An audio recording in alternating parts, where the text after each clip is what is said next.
Hello. Thank you so much for joining us tonight for yet another exciting episode of Massey is Missing COP26.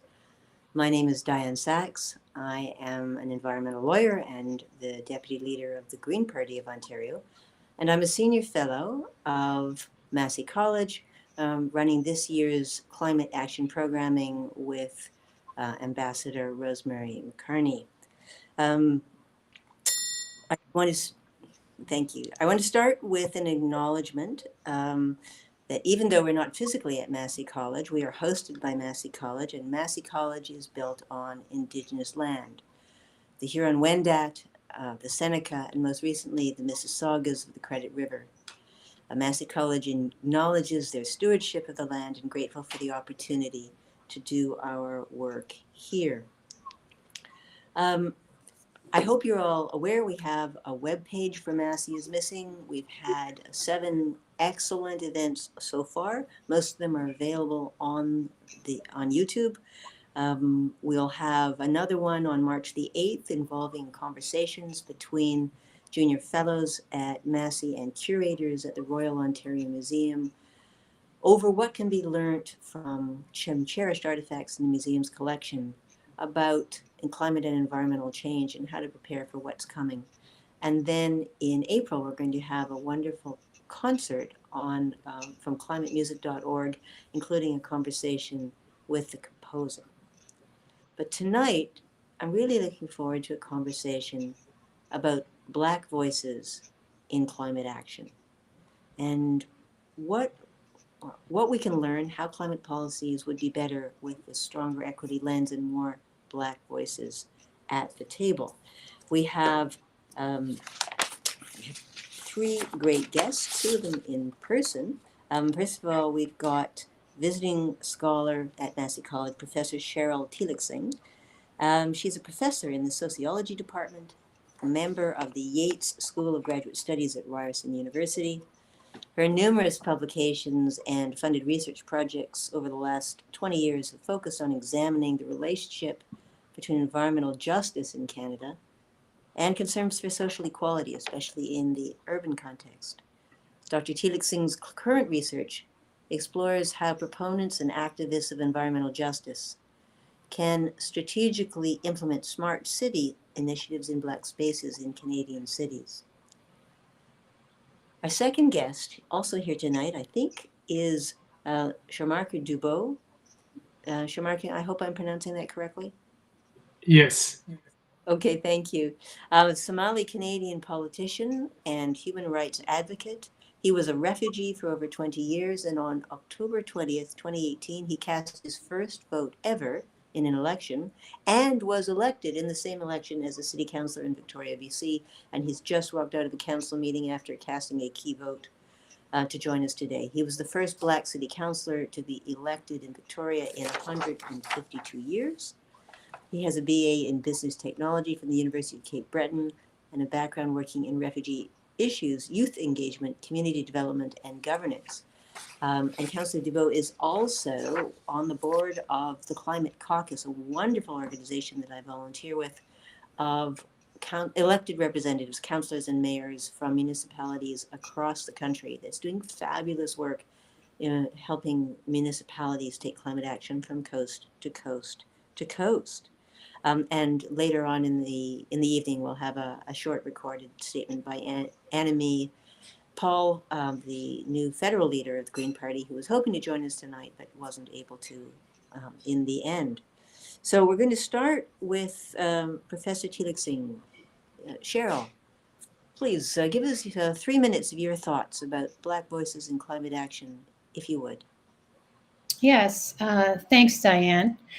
As Councillor Dubow knows, that talking about climate change, our discussions take place at various different jurisdictions, but it's at the jurisdiction of the city that we can be most responsive to the diversity of the Black community. Climate change debates, unfortunately, tend to focus on the perspectives of those who are racially and economically privileged. And those who are most vulnerable then tend to be excluded.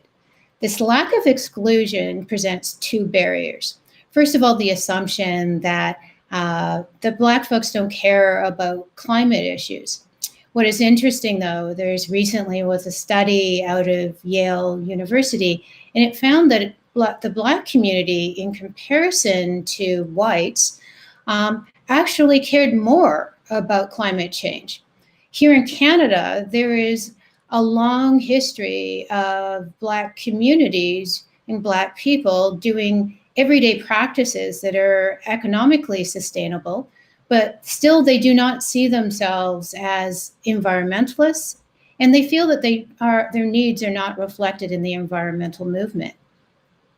To be more inclusive, the environmental and climate movement needs to start by acknowledging the histories of colonialism and white privilege that are key to those movements.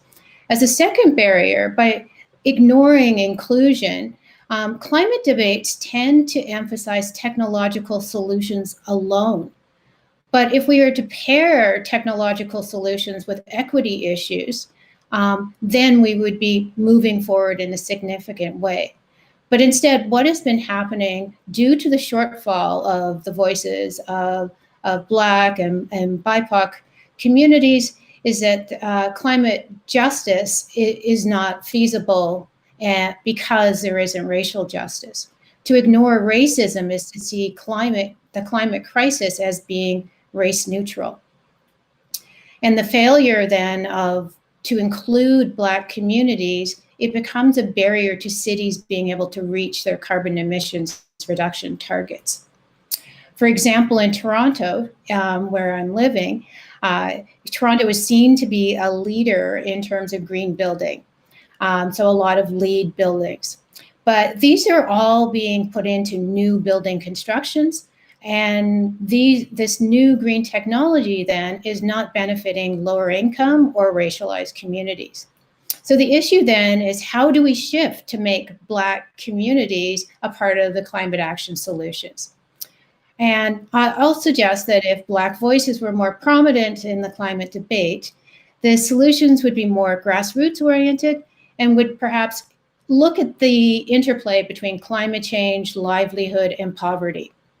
Now, some of the examples where we see this playing out is in terms of the fact that a lot of Black voices through unions, through the shift away from manufacturing within Canada, are advocating for green jobs. They're also advocating for policies that will strengthen the capacities of their communities. And one of the things that I'm hoping we'll talk about includes community benefits agreements. So in Ontario, we have Bill 6, the Infrastructure for Jobs and Prosperity. And this becomes a great opportunity to create job opportunities as well as to green infrastructure. One last other example is the fact that we've had a lot of initiatives across Canada that have been looking at greening community social housing. And that becomes a way to bring about sustainability and equity issues at a similar time. So lots of examples are playing out here, but what we need to do is to sort of be able to connect up how we define environmentalism and how that positions particular communities. Thanks. So thank you so much there that I'm really looking forward to talking about, but I want to give Councillor Dubow a chance to give his opening, and then we'll launch into the conversation. Councillor Dubow. Yeah, and thank you again for leaving the council meeting to join us. Yeah, thank you. I anticipated that we were about to finish 4, but the debate is going beyond 4 p.m. But I'm glad to be here. I agree in terms of you can't separate racism and climate justice, as previously has been mentioned. And Toni Morrison in 1975, the very serious fraction of racism is distraction. It keeps you from doing your work. It keeps you explaining over and over again your reason for being. And environmental crisis and racism is only many challenges that Black people face all the time and makes it difficult to prioritize. So I agree. And when we say Black communities, we so diverse. And we speak in Black Nova Scotians, first generation Black, Black refugees from East Africa, international students who are people of African descent. And a lot of them will have a different perspective on how they approach the issue.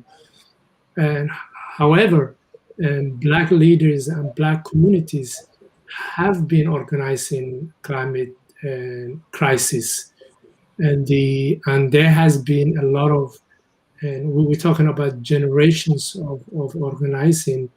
The gap is, and the we have leaders who are pushing policies in labor, having conversations in the community, pushing cities, and all these spaces that we are in. But the question is, how do you take those conversations and advocacy and organizing into not only policy, but government making those policies? And if you're not on the table, then it is a bit hard to really those policies reflect in decision making and the direction the country that goes. For instance, climate change is a global issue, but it's a uniquely personal in how it affects people in different areas on the world. And it exacerbates localized challenges and inequities that already exist in communities, Black communities, and indigenous communities, where nations with the most resources, despite being in the large contributors to the causes of climate change, have the ability to buy their way out of the worst of it. Like COVID-19, the climate crisis affects all of us, but does not affect us all equally.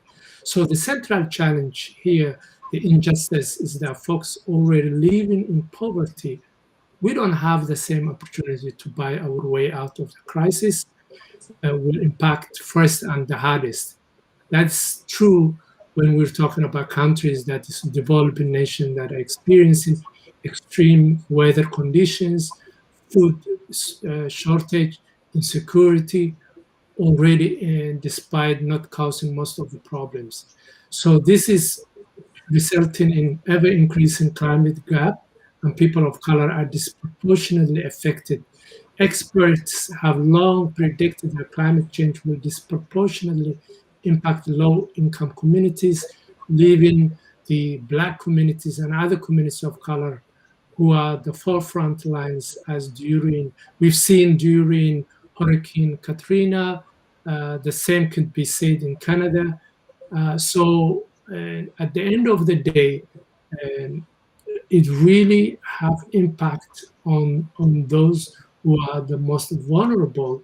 For instance, I am former refugee, and we know that there will be climate refugees, but there is a limitation in legal framework that you can be recognized as a climate refugee, and we've seen a lot of countries being displaced because of drought and conflict.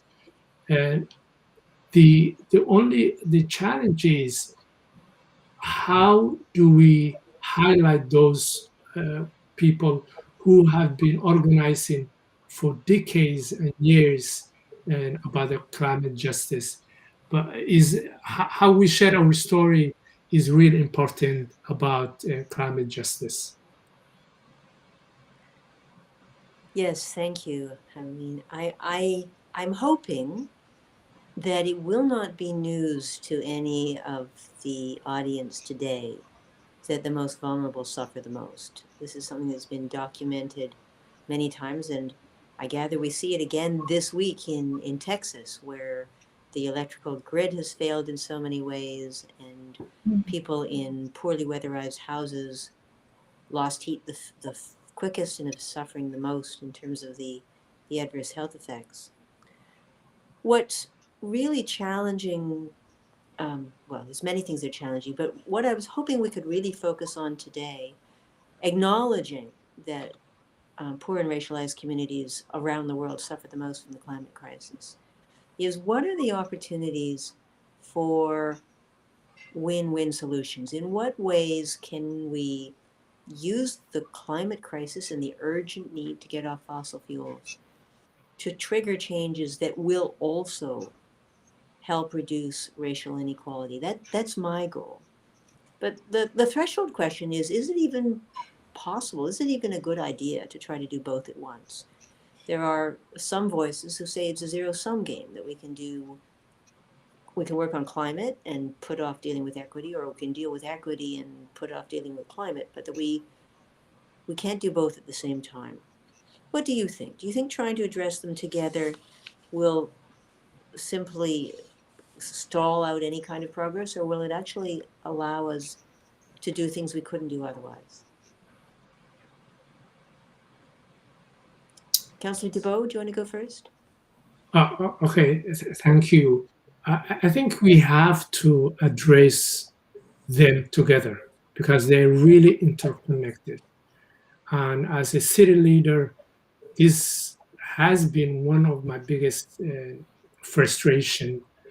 And both the climate crisis and racism are rooted in the history of colonialism, extraction, and exploitation, as the professor was saying earlier. It is important to recognize that this history has been continued. For instance, refineries are most built in closer to Black or Indigenous communities.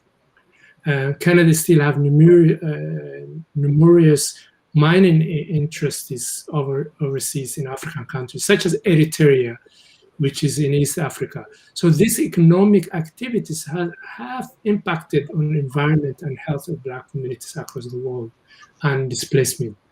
So we can't afford to take single issue approach, silos. So to be quite honest, we don't have the time and we don't live in a silo issue.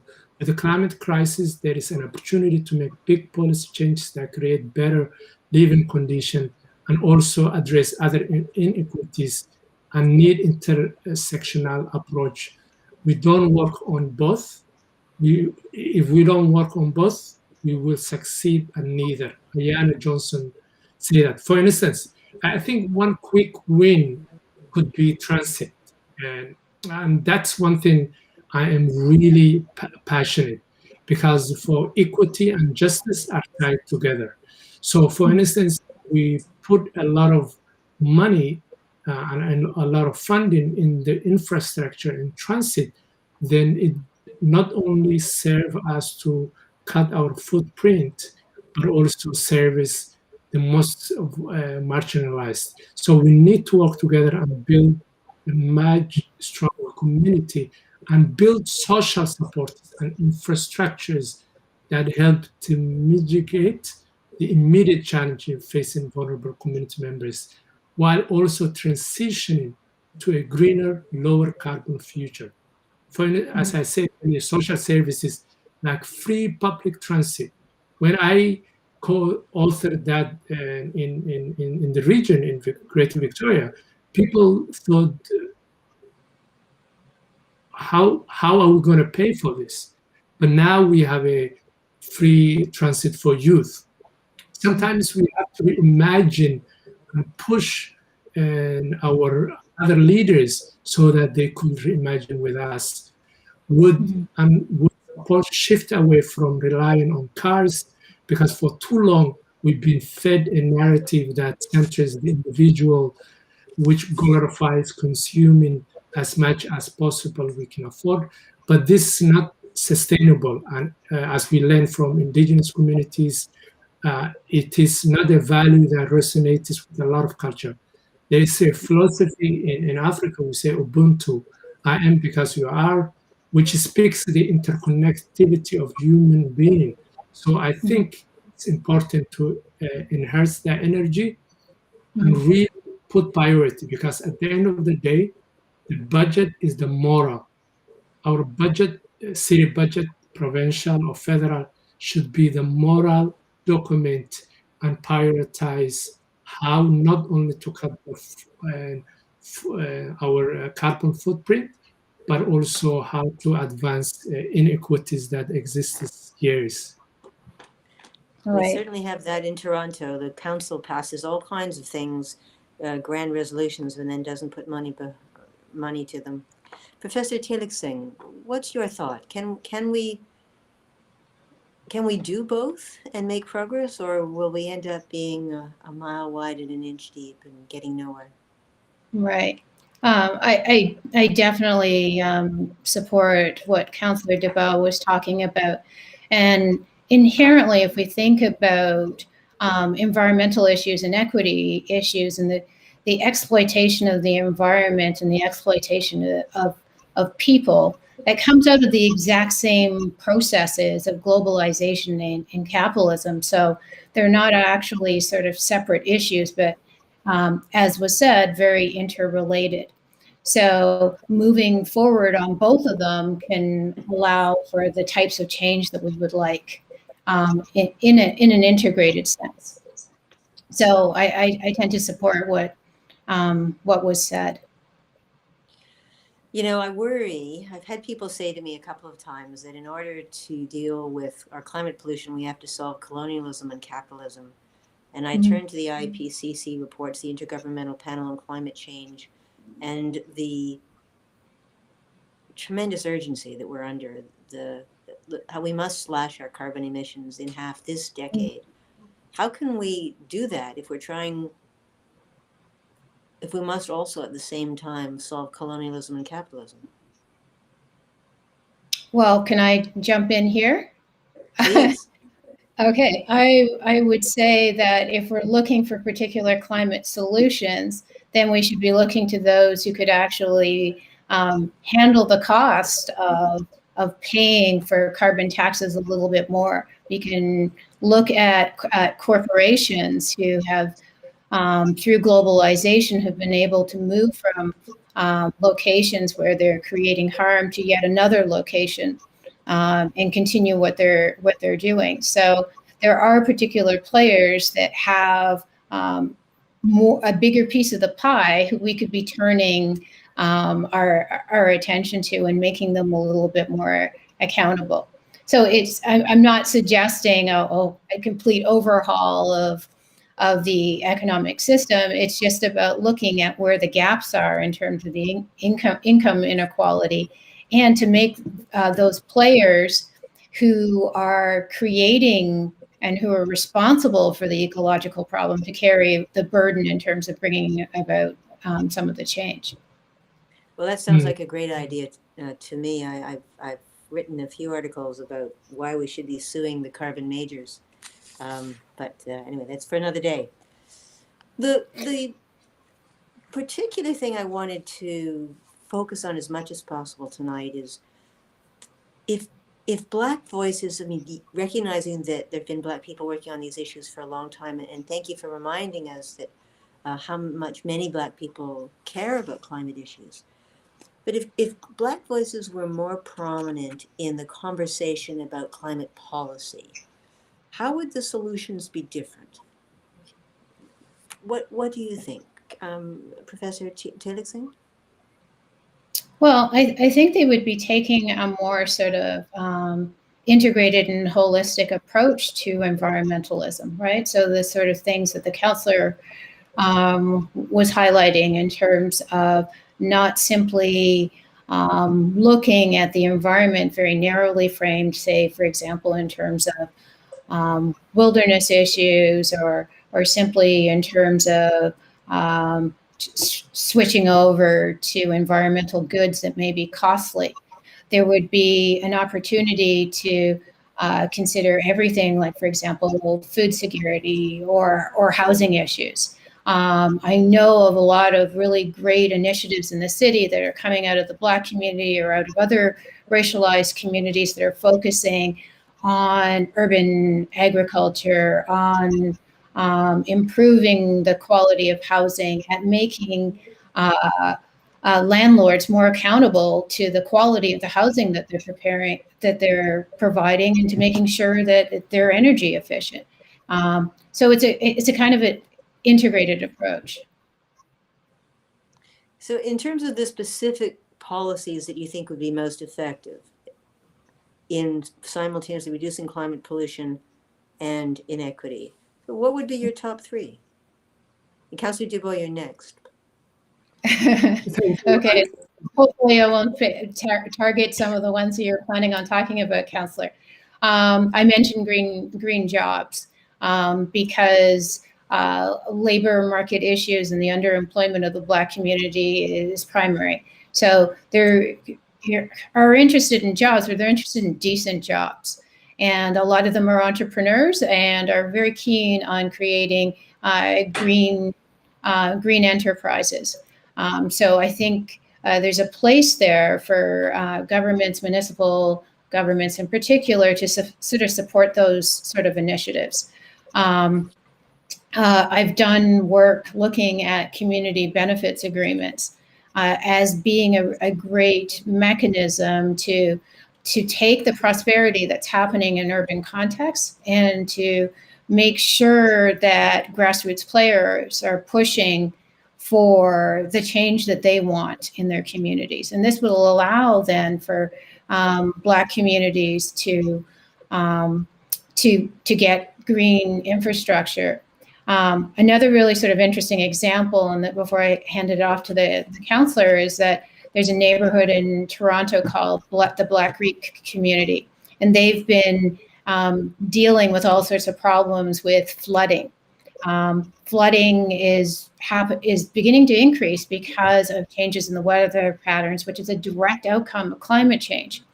The Humber River has been flooding their backyards and their basements, and they're basically beginning to do rainwater management strategies, increasing their tree cover, or urban agriculture. So they're not just targeting one thing. And this is a neighborhood that had previously been targeted as a neighborhood improvement area, one of the neighborhoods that was seen to be the most troublesome within Toronto. So, these initiatives are happening. They just need to be profiled more and to have resources and attention that's there, rather than some of the negative stigma that tends to be targeting Black and racialized neighborhoods. Thank you. Councillor Dubow, what's your top three? What do you think would give us the best win-wins between reducing our climate pollution and reducing inequality? I think for me, number one is transit. And because transit is really will help us not only footprint to reduce the carbon footprint, but also help and address the inequities. But I want to go back what the doctor said in terms of housing. It is true that the local governments could really address climate crisis at many fronts. One, when we want to have zero waste management, and for instance, City of Victoria, we're doing very well, and we have ambitious targets for that. And we also have to connect with the land use and land planning, because when evictions happen and evictions happen, so those two are connected. And the more evictions happen and more buildings are destroyed, then we are displacing tenants. At the same time, it's not good for zero waste, as we know that the more we can maintain the building and not build new buildings is actually good for the environment. So if local government and provincial government could have strong policies of diminutions so that it protects the tenants. The second thing is that what I have noticed is that a lot of programs and incentives really geared to people who have homes. For instance, and in city of Victoria, more than 61% are renters.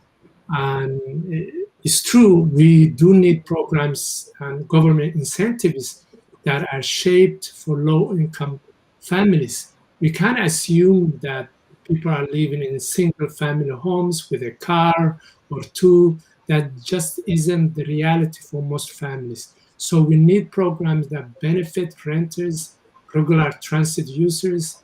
Public transit is a great tool and a way to reduce carbon emissions, but it needs to be aimed at the need of low-income people who need to get to work, regardless whether, even if it's a holiday. So introduce incentive programs to encourage owners of older buildings to undertake retrofits and then reduce energy inputs, but also have a covenant and agreement so that they don't displace tenants when if the federal government or provincial gives incentives to the companies or property owners for rental build purposes, then there should be agreement for certain years. You don't increase rent, you don't displace. For me, and I see one is transit, second is looking on how we do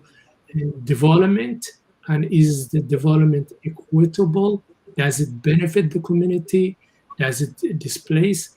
And the third is really making sure that we have every city hall really have the framework to ask the right questions. The other day, I shared a piece article on Times Columns, what does Black History Month for me? And I was reflecting on that. So every decision makers have to ask right question for climate or any deliberation they're making. One, who's in the table when we make decisions? Because who is in the table sets the priority, sets where the money will go, where the budget.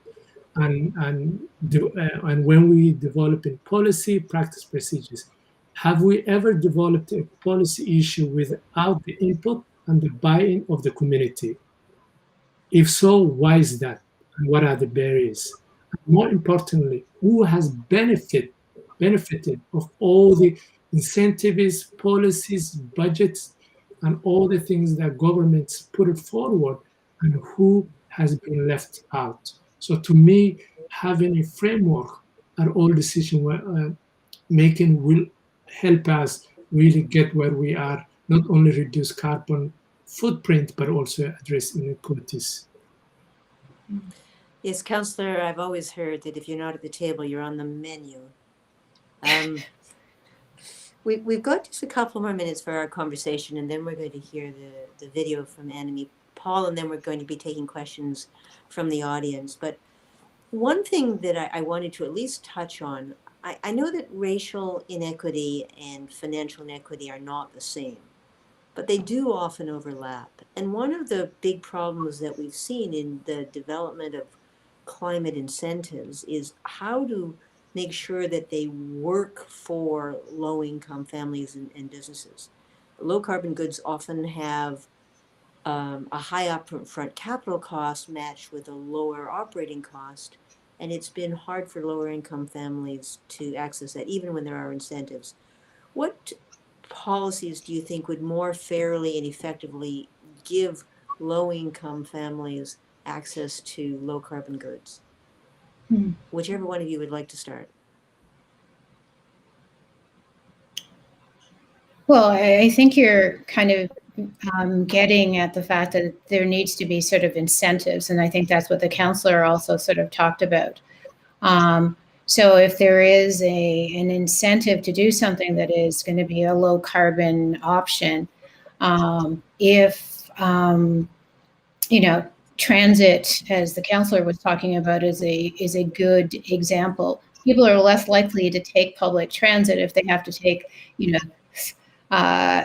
using, again, sorry to be Toronto-centric here, a subway. They need to take 2 buses and a subway and all of that in order to get where they're getting. So, the efficiency of the systems. I think now we need to acknowledge the fact that policies need to overlap with concerns for health as we sit in the pandemic and come out of it.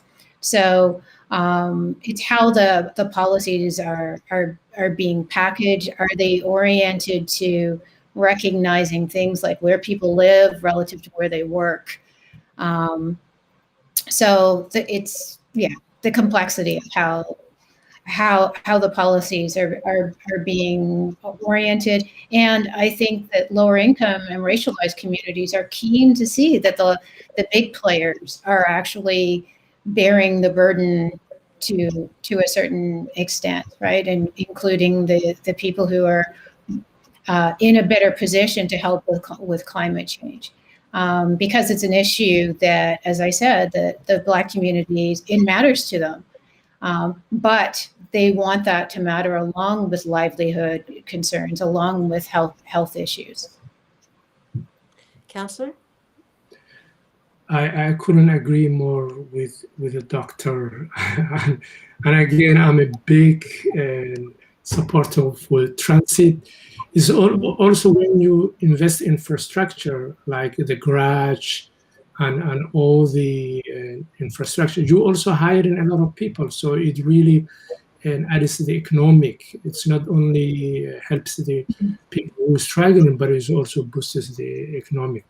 But I think at the end of the day, what I have noticed the 2 years that I was in politics and in a local government is who shows up for democracy and who votes. For instance, I'm not from Toronto, but if you look at every ward system and see how much resource go to a certain ward and where are the most vote turnout and where are the most who is not voting and what resources do they have. So I think the question is, how do you encourage more people to get engaged, get involved in democracy so that they could be on the table, as you said, but also they would understand that the decisions that is made behalf of them, how it impacts for them. So to me, I think when we come to climate change, we can't separate with democracy.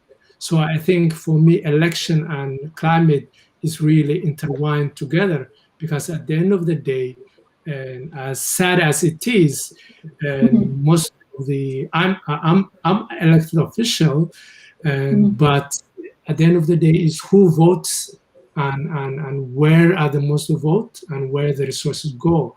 So the question is, how do we put more resources in communities who have 3 jobs, 4 jobs, single mothers, students, youth, people who aren't able to engage in those democracies. So how do we, and lastly, what I will add, and finally, is when we talk about Black forces, we're not just advocates.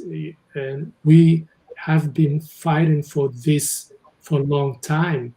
And to make sure that when we are implementing a policy, to take the time and put the resource so you can engage rightfully.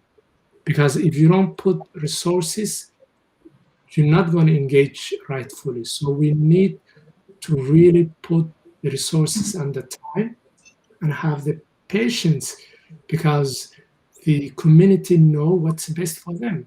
For instance, one of the things that I'm proud that at the Victoria Council we did is that for food security, we made sure that we give food seedlings to community partners and make sure that we invest in that. So I think food security could be another effect, because when we look at most of the immigrant and racialized, sometimes they don't have healthy groceries in those neighborhoods.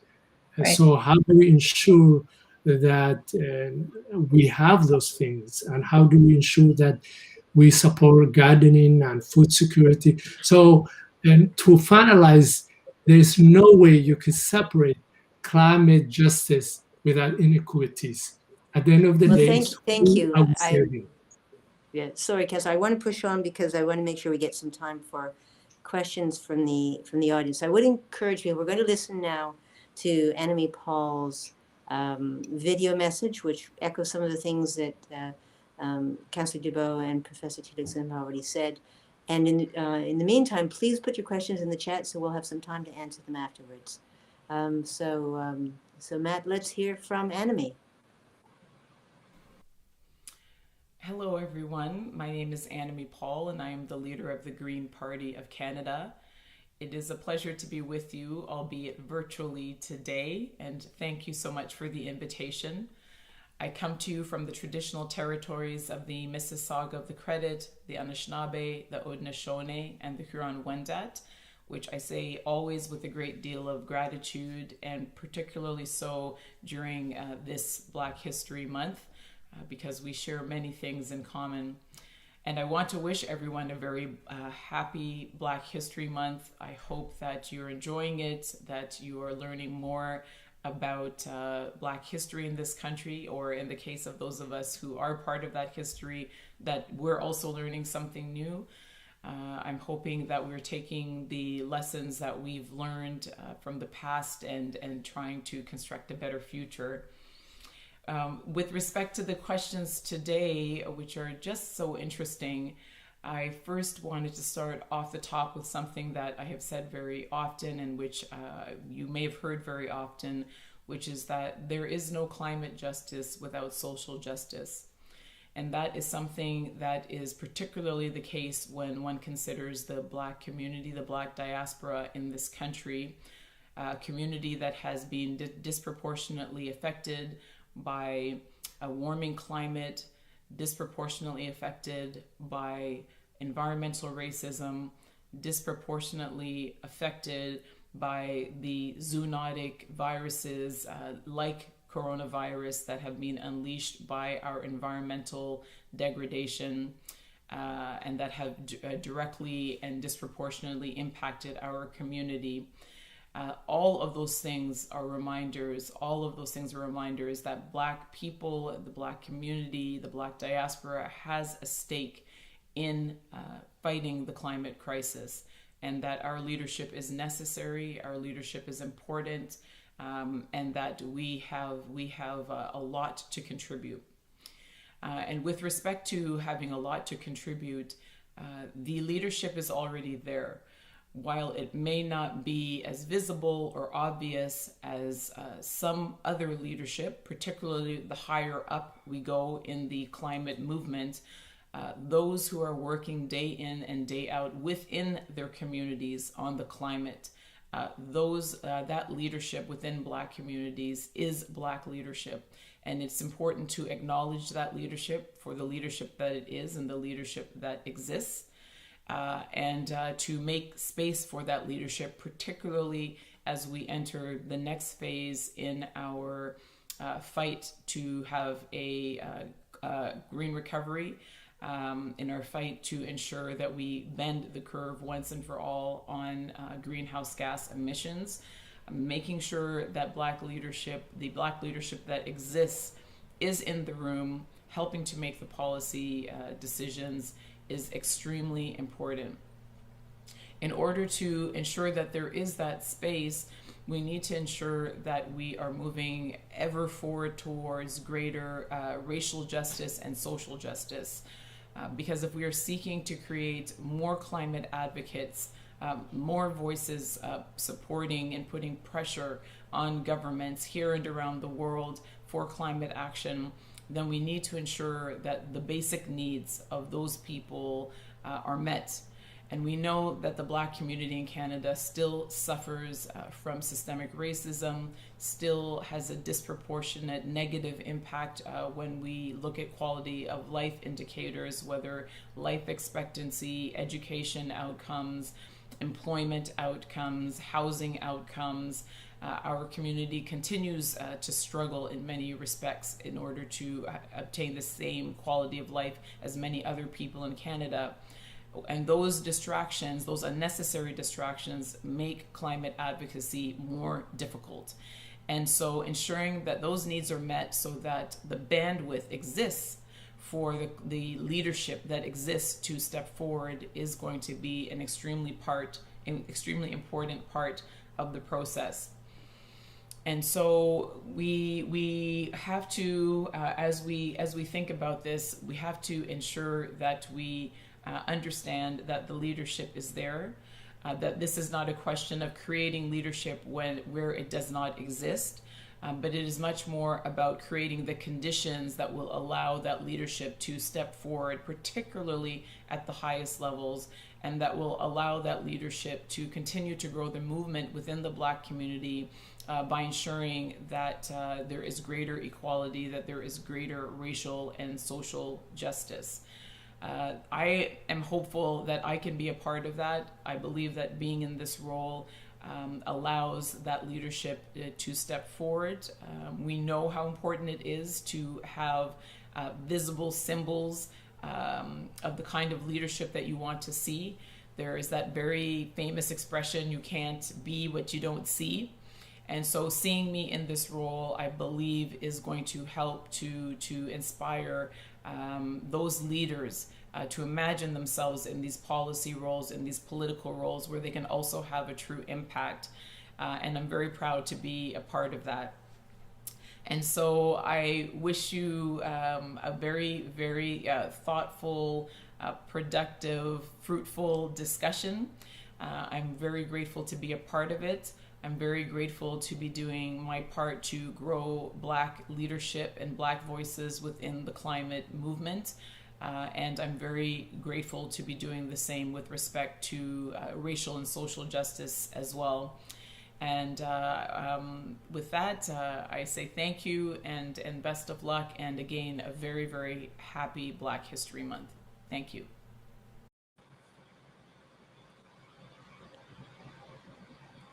Thank you, Annamie. Great to have your words with us today. So we've got about a little over 10 minutes to try to get through some of the audience questions. The first question, Councillor, I'm going to ask you to address.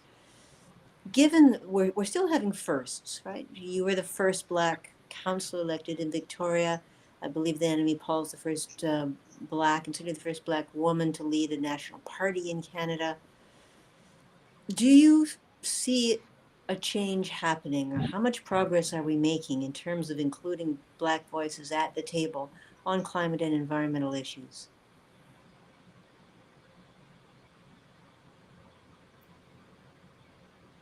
Should I let the doctor answer first, or? No, Councillor, please go ahead. As an elected representative yourself, I'm interested in your, what changes do you see happening, and what do you think we need to do next?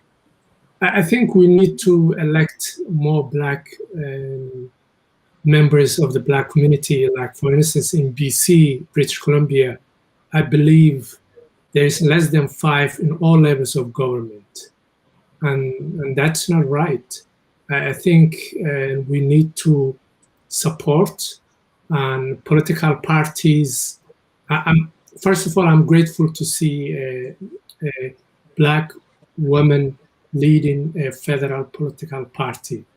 So I call on all parties to really not only recruit diverse candidates, but also put all the resources and support them and put them in a riding that they can win, so that really they could not only bring the know-how and the expertise, but also the communities that they represent.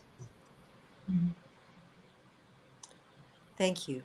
Professor Teelucksingh, we're getting a couple of questions about the perceived gap between the environmental movement and the Black community. Mm-hmm. What do you see as the best way to build bridges going forward?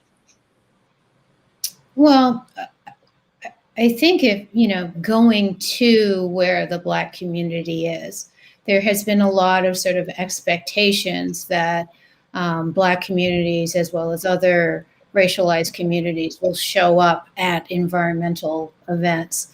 When there's a whole bunch of things that'll work against that, including the timing of the meeting, how the issue is being sort of framed, may not have childcare, a variety of factors.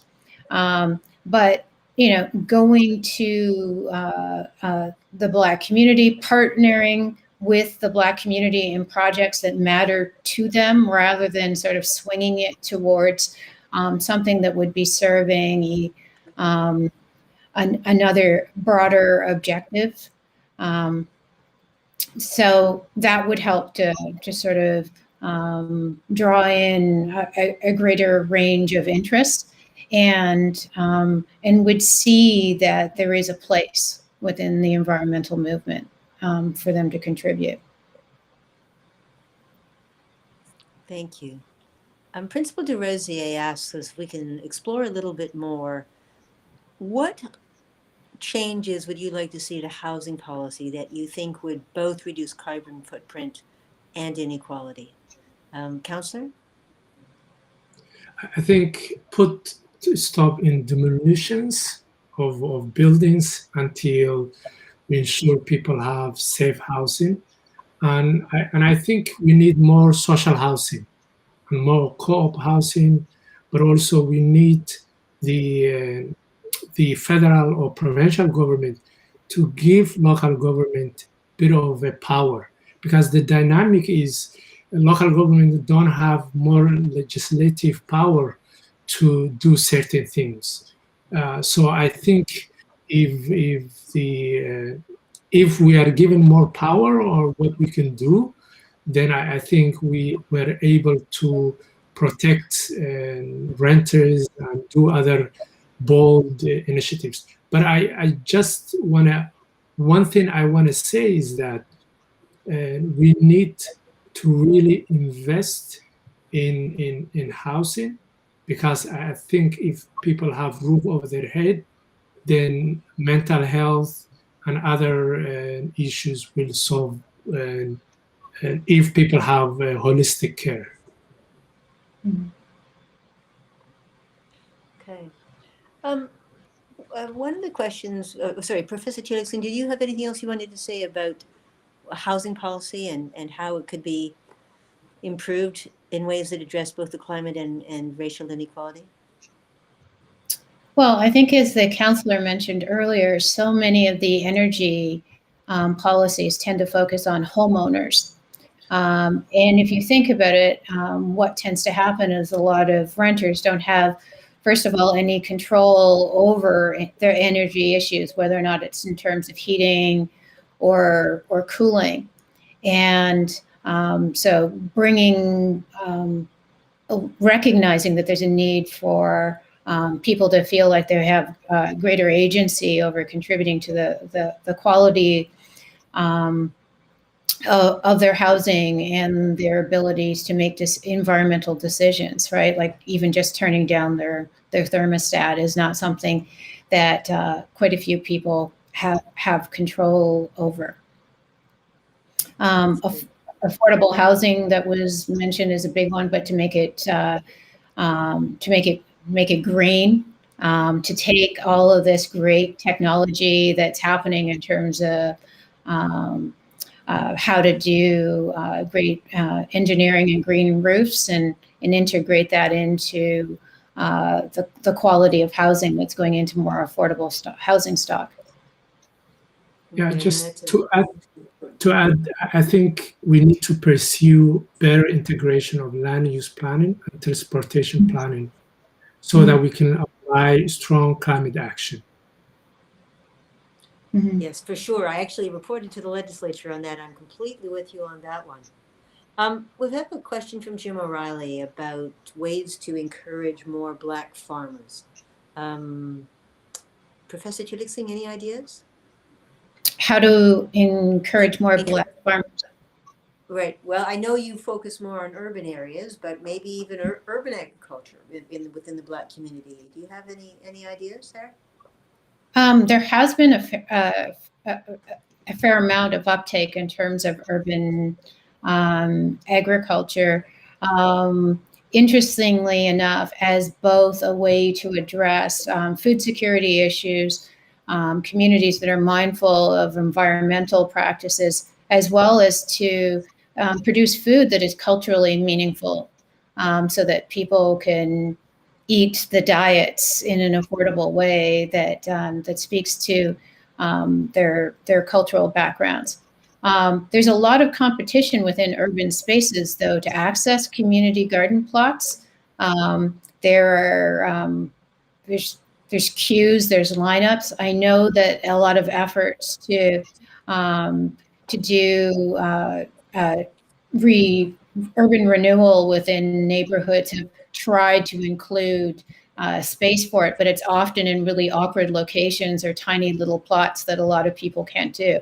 So a lot of those initiatives are sort of left to larger organizations or closer out in the suburbs or other sorts of areas.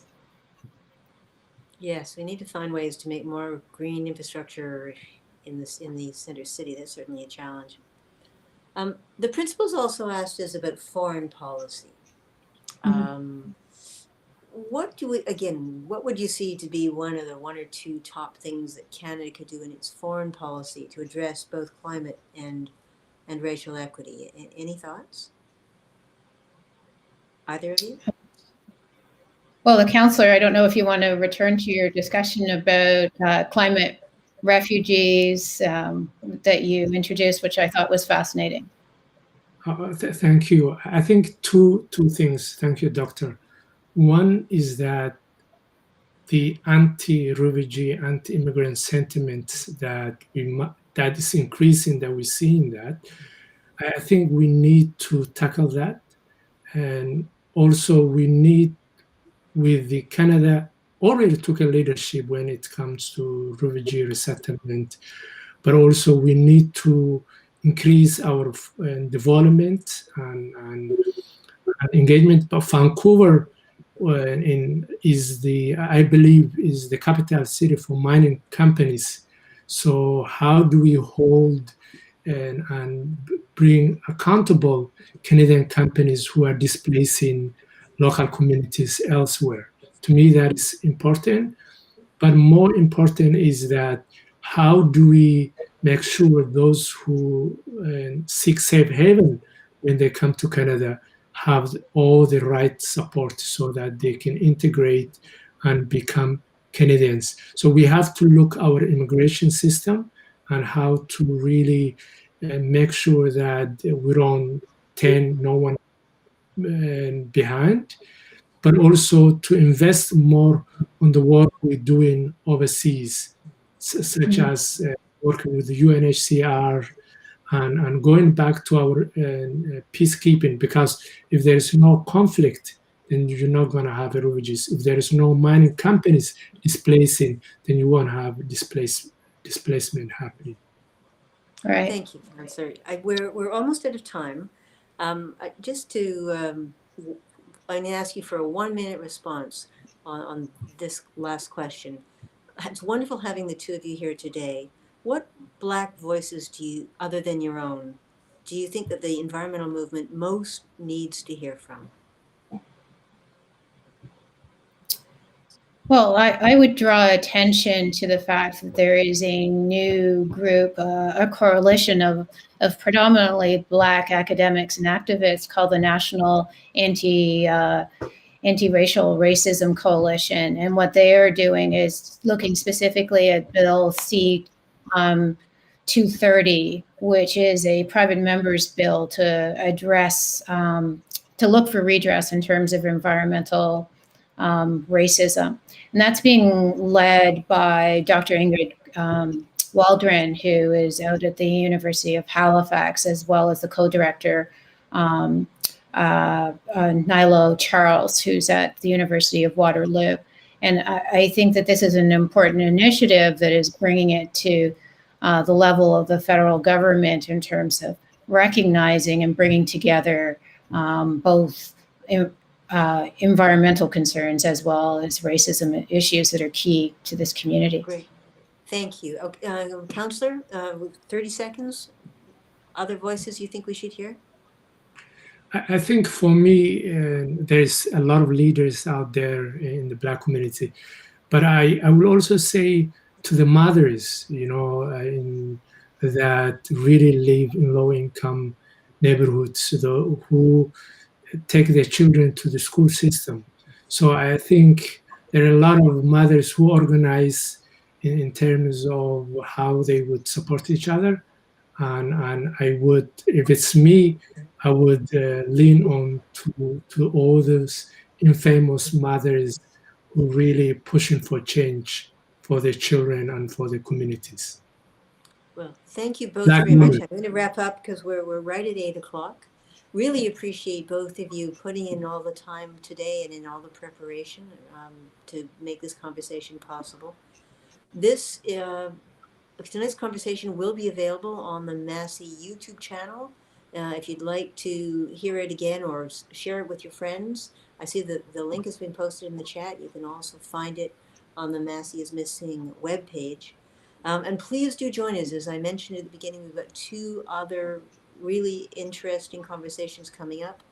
On March the 8th, another joint event between the Royal Ontario Museum and Massey College featuring conversations between junior fellows at Massey and some of the curators of the Royal Ontario Museum, looking at museum artifacts to see what we can learn from the past that will help us cope with the changes that the climate crisis is bringing to us. And then in April, we have a climate music conference a climate music concert, where we get to really experience in our bodies and hearts a sense of what the climate crisis is going to feel like. So please do join us. We're doing a whole year of climate action here at Massey College. Great to have you. Thank you both, Professor Teelucksingh, Councillor Dubow. Really appreciate it. Good night, everybody. Thank you. Thank you.